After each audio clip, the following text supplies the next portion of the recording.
What is up, killers? Kevin today, back with a brand new episode of Skyrim Special Edition. Today, this is going to be episode 604 within my series, but without further ado, guys, let's just jump straight into the video. Embers HD 2K coming in at 38.7 megabytes of a download. Compatible with the Ultimate HD, Fire, Inferno, etc. This will work absolutely beautiful. With that, I don't think I'm running anything that does alter the vanilla appearance to do with Embers within my game.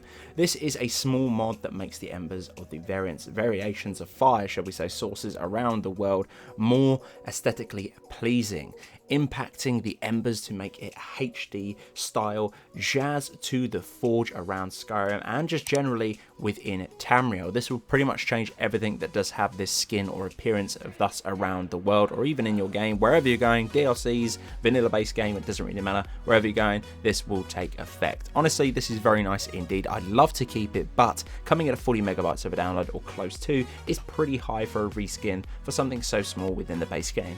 Tower of Stendar Shield. This is going to be the large version of this particular mod. You can get, I think, a small or a medium, I'm not too sure, but for me, I like to run with something massive, thus this being the shield to carry me into combat. Plus as well, I get kind of like a Templar or a Paladin vibe off this particular mod. Coming in at 6.3 megabytes of a download, you can grab this particular shield at any given forge. This one will be a craftable tower shield, light or heavy variant into your particular game. Models and textures have been made from scratch and they look absolutely gorgeous. This can be upgraded as well. Personally, I see this as a little bit overpowered, as the heavy and light versions of this particular shield are incredibly powerful with the armor value ratings that they do have on them base wise. But if you are building that particular character, definitely getting a little bit of a Crusader Diablo vibe here. I don't know why, it's very strange, but yeah, I get that from this, and personally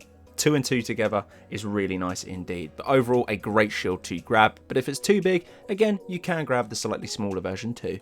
Bears Understone Keep Restored. This one is coming in at 125.7 kilobytes of a download. Not much of a massive description to do with this particular mod. It simply just says just a simple mod that cleans up the Understone Keep within Markarth, just to give it a little bit more of a zhuzh around the place in general, clearing up the debris, maybe a little polish here and there. The NPCs have come in and, you know, giving it a little bit of a tidy up. Personally, it's very nice indeed. We'll be keeping this one within my load order. I've got a few of these particular mods on my PlayStation 4 that are kind of like, in quotation, sleeper mods that do sort of alter the appearance to do with the vanilla based game in a good way for a really low download size, and thus this one comes into play once again, and we'll be keeping this one within the load order. Now you're probably thinking, where does it go in the load order? I don't know, I'm not a professional whatsoever. For me, it's a simple case of plug in and play, jump in the game and see if it works. For me, it did hands down beautifully, no crashes, and as you can tell on screen now, it's pretty much simple and does what it says on the tin. Rangers Pack coming in at 23.6 megabytes of a download. A armor and weapon build set made around one of the creations that the mod author has linked within the description on the Bethesda.net website.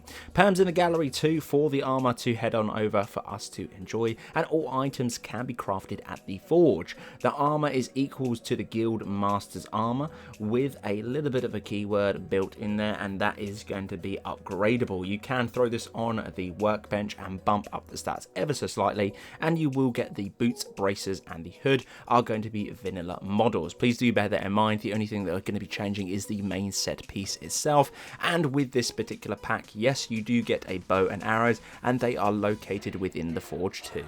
Berserk's Black Swordsman's Armor Cannon Arm. This one is going to be required with the Berserk Guts Armor mod. I will link that right next to this one within the description if you guys want to pick it up. Well, if you do, you're going to have that particular mod. But the one we are showcasing and covering is a plugin to do with that particular base mod, and this one is coming in at 2.6 megabytes of a download. Heavily requested, and honestly, I can see why this is a very interesting mod.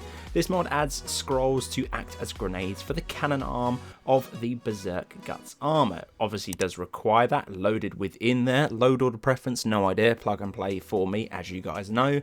And you will, in order to craft the particular scrolls, you will need 3 ingredients. You're going to need the Dwemer oil and 1 black powder and lead ingots to make this particular cannonball. For those particular ingredients, you will produce 4 cannonballs, and as you can tell on screen now, if you can't watch, keep watching it back. It took me a few times to sort of see if it did.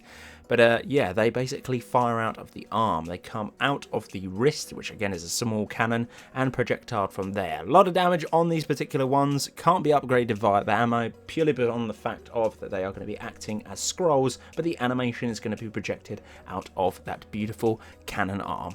So guys, that's the end of this particular episode. This has been episode 604 within my series. Guys, if you did enjoy it, I'd very much appreciate a like on the video. It does help me out an awful lot. If you're new around there too, why not consider clicking that subscribe button. Right next to it as well, there is going to be a little bell icon. If you click that in some way, shape or form, you should get a notification for every single time I post a video like this to the channel. But guys, until the next one, this has been Killerkev here, and Killerkev out.